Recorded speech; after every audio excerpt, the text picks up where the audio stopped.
Assalamualaikum warahmatullahi wabarakatuh. Nama saya Karmila Nurmunte. Di sini saya akan menjelaskan tentang dalil-dalil segitiga, yaitu tujuan pembelajarannya memahami dan menerapkan konsep segitiga dan dalil-dalil segitiga dalam penyelesaian masalah geometri. Saya akan menjelaskan dalil-dalil segitiga dan cara mencari luas segitiga. Yang pertama yaitu aturan sinus dan kosinus. Sebelum kita masuk ke aturan sinus dan kosinus, kita harus tahu membedakan aturan sinus dan kosinus.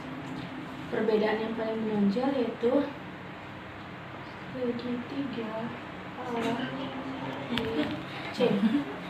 Di sini yaitu satu sisi diapit oleh dua sudut, sedangkan kosinus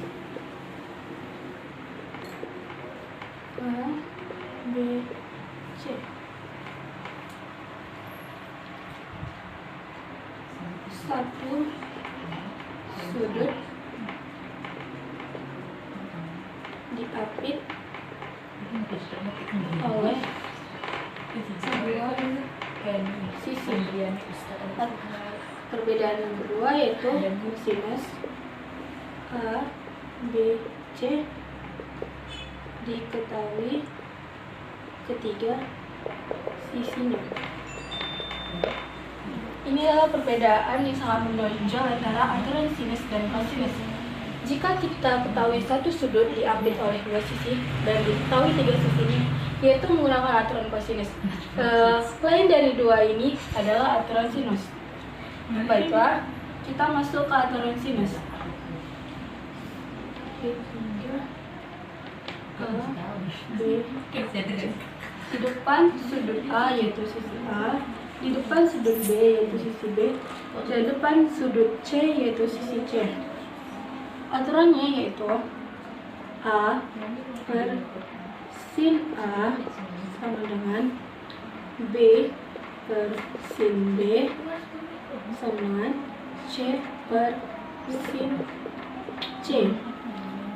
Masuk ke aturan kosinus, yaitu apabila A yang ditanya A kuadrat sama B kuadrat ditambah C kuadrat dikurang 2BC dikurang cos A. Kalau mencari cos A nya, B kuadrat ditambah C kuadrat dikurang A kuadrat per 2BC.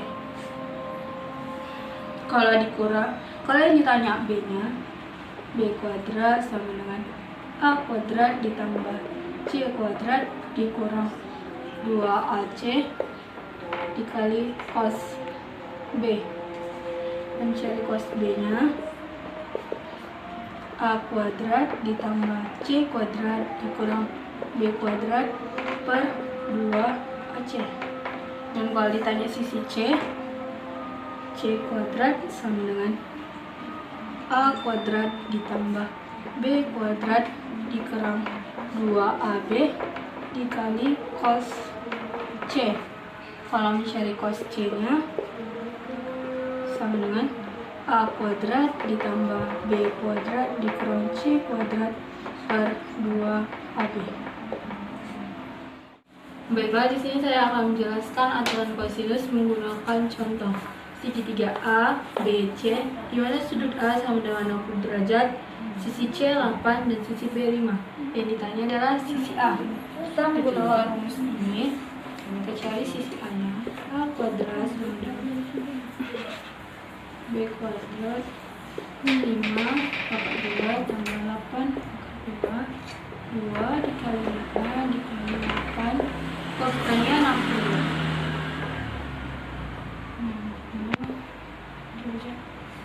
A kuadrat sama dengan 5, 64, 80, cos 60 yaitu setengah, 89 dikurang 40. A kuadrat sama dengan 49. A A sama dengan 7. Baiklah, di sini saya akan menjelaskan aturan sinus menggunakan contoh soal. Di sini telah diberikan segitiga A, B, C, di mana sudut A 30 derajat, sisi A 3, dan sisi B 4. Yang ditanya sinus B. Kita ketahui A 93, sin A nya sin 30 derajat, B nya 4, sin B yang ditanya. Kita kali silang 3 dikali sin B dengan 4.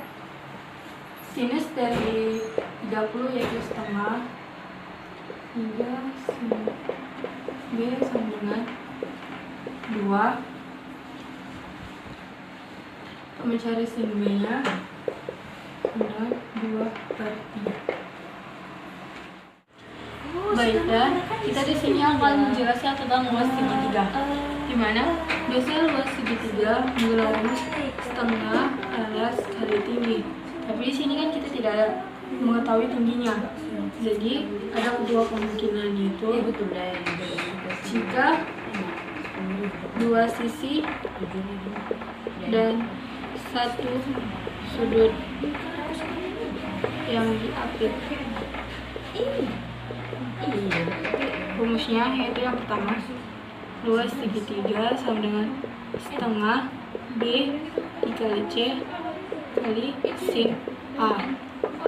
Yang kedua, luas segitiga sama dengan setengah A dikali C dikali sin B.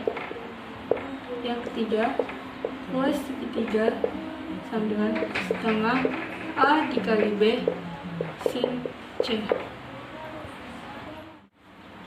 Baiklah, di sini saya akan masuk ke contoh soal, yaitu menggunakan luas segitiga. Setengah, B nya 8, C nya 6, sin 30 derajat.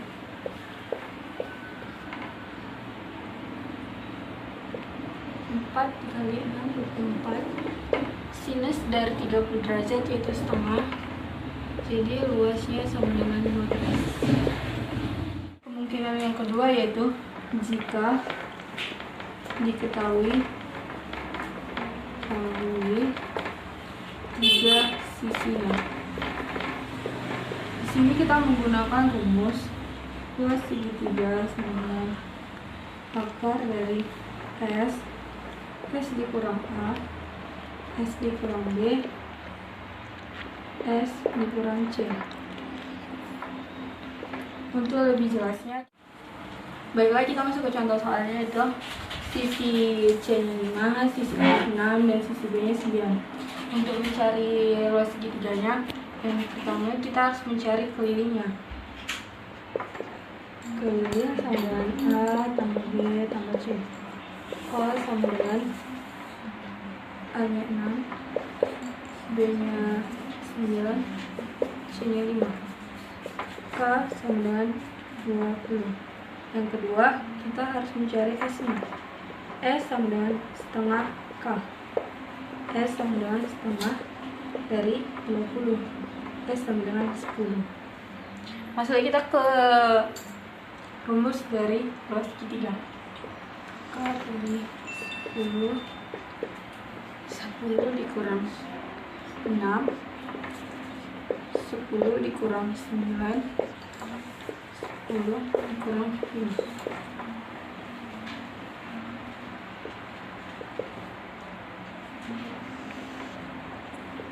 10 dikali 4 kali 1 dikali 5.